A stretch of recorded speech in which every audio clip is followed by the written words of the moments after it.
The aims of our project were to bring people together from various parts of the community who use Dissenters Hall, creatively bringing ideas together and allowing me as the lead artist to unify those images into one piece of artwork.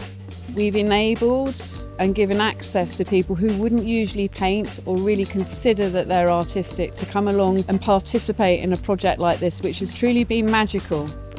The start of dissent, where people refused to accept that the king could tell them what to believe and how to worship. So we said, no, we dissent. They just moved things forward. I mean, this room was the first schoolroom in Sydney, trying to create an artwork that can go on the wall of the old chapel. They've really trusted, they haven't directed, they haven't forced, they said, actually, there's a lot of good things that are happening here. Let's trust the people in the space to develop the vision for the space. I came along to the workshop here. When I got here, I was quite shocked because there were so many people there. I had an idea of doing the music notes. I run a circle, a women's circle. We love the space of the Annie Lee Brown room. I was asked if I could do something which represented our circle. Today we're working on bringing the composition of the mural together, thinking about how that imagery links in with the bigger composition.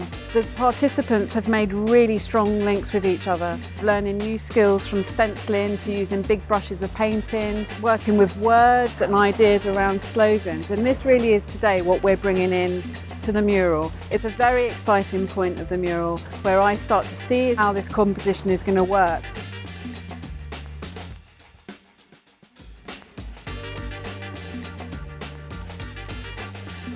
Over the last period of 8 days, we've had many people come along and help paint flowers, talk about the mural and the whole process, working in a collective, inclusively in a community like Sidmouth. This final piece really depicts the landscape of the town, the shaping of the town by these women and the local people, past, present and future, of their social and ecological needs. The first few days when we were painting this, we had a visit from a homeless guy who uses the action group Gateway, and he came into the garden and looked at the mural and he said, "This is beautiful, this will make my days sitting on the bench and coming in to use the facilities here so much greater." So for me, the job is done.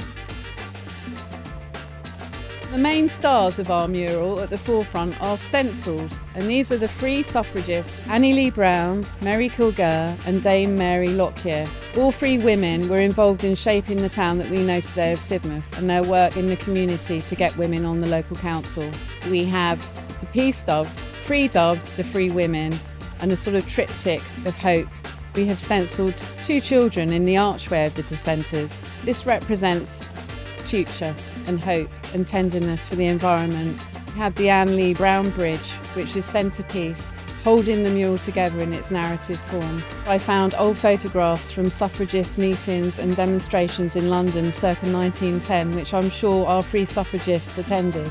I've highlighted those with votes for peace and votes for women, which is still so current now. On the left-hand side, as we rise up to three young dancers holding the banner that holds Ethel Smythe's famous song, March for Women. Wonderful Wednesdays, which flows right through the banner, highlights the fact that on Wednesdays there are 3 or 4 different groups that come together in the Dissenters Hall.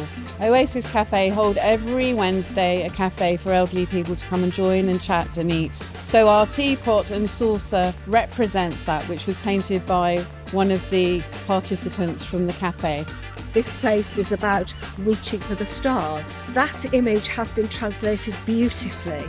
I hope it'll make many people think of the long fight they had, the sacrifice they had to make.